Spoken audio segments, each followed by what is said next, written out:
मैं मंटू कुमार यादव। अभी आप सभी को बता दें, जगदम महाविद्यालय के अंग्रेजी विभाग के विभागाध्यक्ष प्रोफेसर डॉक्टर अमरनाथ सर द्वारा एक पुस्तक लिखा जा रहा है, जिसका नाम है सारण के संत। उसी सिलसिले में आज हम लोग फिर परसागढ़ में पहुंच चुके हैं और आप सभी को बता दें, देश के महान संत प्रसादी बाबा के नाम से ही संदर्भित है परसागढ़। आज हम लोग वहाँ पे उनके समाधि स्थल पर पहुँच चुके हैं। आप सभी को इस स्थल के बारे में, इस जगह के बारे में और कुछ हम लोग देखेंगे। यहीं पे प्रसादी बाबा ने अपना समाधि लिया था और आप देख सकते हैं यहीं का परिवेश है, कितना बढ़िया परिवेश है, कितना रमणीय है, जो हमारे आज की पीढ़ी भूलते जा रहा है। उसी को हम लोग जो है एक मुहिम के तहत हम लोग इसको पूरे देश दुनिया में ले जाने के उद्देश्य से जगदम महाविद्यालय के अमरनाथ सर एक मुहिम छेड़े हैं और उस मुहिम यानी कि पुस्तक के रूप में हम लोग जो है उसको देने जा रहे हैं। हमारे बीच जो है सर भी पहुंच चुके हैं। ये जहाँ पे बाबा प्रसादी नाथ मंदिर है, यहीं पे प्रसादी बाबा यहीं पे समाधि लिए थे। आज वहाँ पर पहुँच चुके हैं और हम बात करेंगे, विशेष बात जो है सर से करेंगे।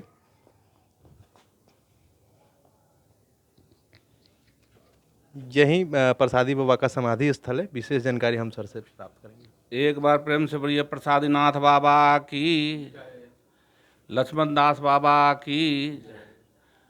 बहुत खुशी की बात है कि आज हम लोग सारण के संत खोज में, यहाँ सारण के एक परसागढ़ है, वहाँ पर हम लोग आए हुए हैं, जो एकमा के पास है।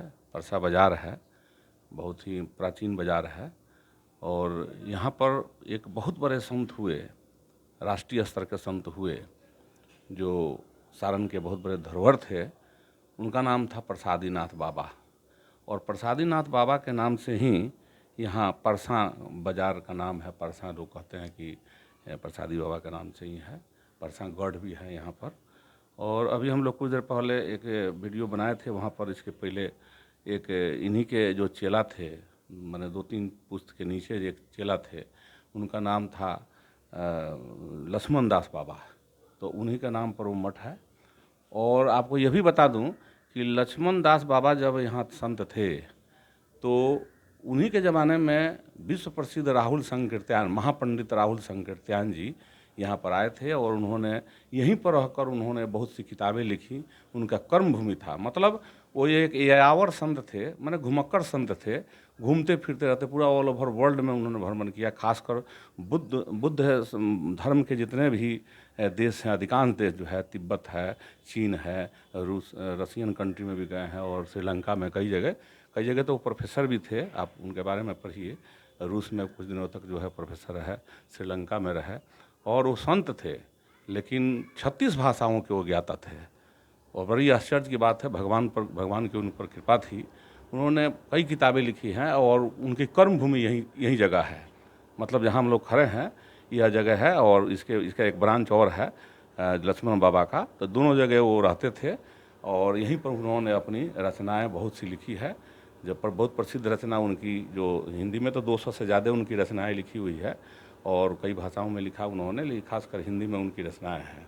तो वो साहित्यकार ही नहीं थे, एक बहुत बड़े इतिहासकार थे, मनस्वी थे, चिंतक थे, भाषाविद थे, बौद्ध साहित्य के महान प्रणेता थे, संस्कृति के, भारतीय संस्कृति के धरोहर थे। और आज की भाषा में कहें तो उस ज़माने के एक बहुत बड़े इंटरनेट के स्रोत थे वो। और मतलब वो विदेशों में जो हमारी पुस्तकें जो चली गई थी, खासकर जो ह्वेनसांग और जो फाइयान के समय में भारत की बहुत सी पुस्तकें जो विदेशों में चली गई थी, मतलब चीन में और तिब्बत में चली गई थी। तो इन्होंने वहाँ से जाकर, और बड़ी कहानी है, बड़ा इंटरेस्टिंग कहानी है राहुल संकीर्त्यान जी का। आप देखिए कैसे वो खच्चर करके और वो जाते थे, कैसे भेष बदल कर जो है वो बॉर्डर पार करते थे, और कैसे घुमक्कड़ साधु थे। वो वहाँ से उन्होंने उन पुस्तकों को भारत में लाया। ये बहुत बड़ा उनका योगदान है। बाद में वो, उनका नाम तो केदारनाथ पांडे था, वो आजमगढ़ के रहने वाले थे, लेकिन यहाँ आकर बाबा ने ही बुलाया था उनको, प्रसादीनाथ बाबा के आश्रम में यहाँ पर आकर वो रहने लगे। लेकिन वो महंत नहीं बन पाए, क्योंकि उनकी रुचि कुछ दूसरे क्षेत्र में थी। तो लेकिन कहीं कहीं से आते थे तो यहाँ पर जरूर आते थे, बीच बीच में ज़्यादा करके यहीं पर रहते थे वो, और यहीं से उनकी यात्रा प्रारंभ हुई।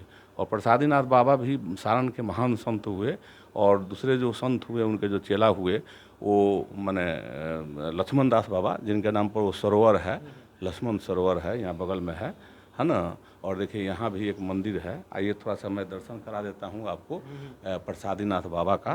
तो आइए आप आइए इधर आइए, देखिए दर्शन कीजिए और भक्तों को भी दर्शन कराइए, है ना। आइए देखिए ये पवित्र समाधि है बाबा का। और यहाँ जो भी पूजा पाठ यहाँ पर जो भी आता है तो न्योता शादी विवाह होती है तो पहले यहाँ पूजा जरूर होता है इस गांव में या इस बाज़ार में जो भी होगा। तो यहाँ लोग न्योता वगैरह देखिए चढ़ाए हुए हैं। इधर थोड़ा आ जाइए आप, है ना। देखिए दर्शन कीजिए, जय बाबा के पास। तो ये जो है बहुत बड़े संत हुए प्रसादी बाबा, और इन्हीं की कृपा से यहाँ राहुल संकीर्तन जी रहा करते थे। और आपको बता दूं कि महापंडित राहुल संकीर्तन जी, जिनके नाम पर जो है जैसे छपरा में है ना जो जेपी यूनिवर्सिटी है वो राहुल संकीर्तन नगर है। बहुत कम लोगों को इसके बारे में जानकारी है। राहुल संकीर्तन कितने विश्व स्तर के महान जो है वो माने लेखक हुए और बहुत बड़े माने विचारक संत हुए।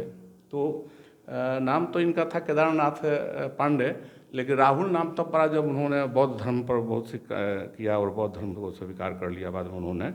और सांकीर्त गोत्र का नाम था, उसी से वो संकीर्तन उनका टाइटल है। तो विश्व स्तर के हुए। लेकिन सबसे बड़ी बात है कि सारण की भूमि बड़ी फर्टाइल भूमि है और बहुत ही मतलब धार्मिक रूप से काफ़ी जो है उपजाऊ भूमि है। और यहाँ ऐसे ऐसे मनुष्यों ने जन्म लिया। हम लोगों को बड़ी खुशी की बात है, यहाँ पर आए हैं। और देखिए यहाँ पर कुछ दिन के बाद में यहाँ एक मंदिर भी बनाया गया है, ठीक है ना। तो वो मंदिर जो है वो राधा कृष्ण का मंदिर ही है। जैसे एक कृष्णाष्टमी के दिन बहुत बड़ा प्रोग्राम होता है, रामनवमी का प्रोग्राम होता है और अन्नकूट का प्रोग्राम होता है। और दूर दूर से लोग संत लोग यहाँ आते हैं और उस दिन जो है बहुत बड़ा भंडारा लगता है और सभी साधु संतों को उचित जो है सम्मान दिया जाता है, कपड़े वस्त्र दिए जाते हैं, दान दक्षिणा दिया जाता है। जरा इधर मंदिर का आप दिखा सकते हैं। एकदम बाजार के बीच में एकदम जो है परसन बाजार है, तो परसन बाजार के एकदम बीचों बीच हम लोग खड़े हैं। लेकिन देखिए कितना बढ़िया रमणीय जगह है, वो पेड़ वगैरह है यहाँ पर, अच्छा है ना। और ये कृष्ण भगवान का मंदिर है, ठीक है ना। आप देखिए, तो एक बार प्रेम से बोलिए वृंदावन बिहारी लाल की जय, प्रसादीनाथ बाबा की जय। जय जय सीताराम।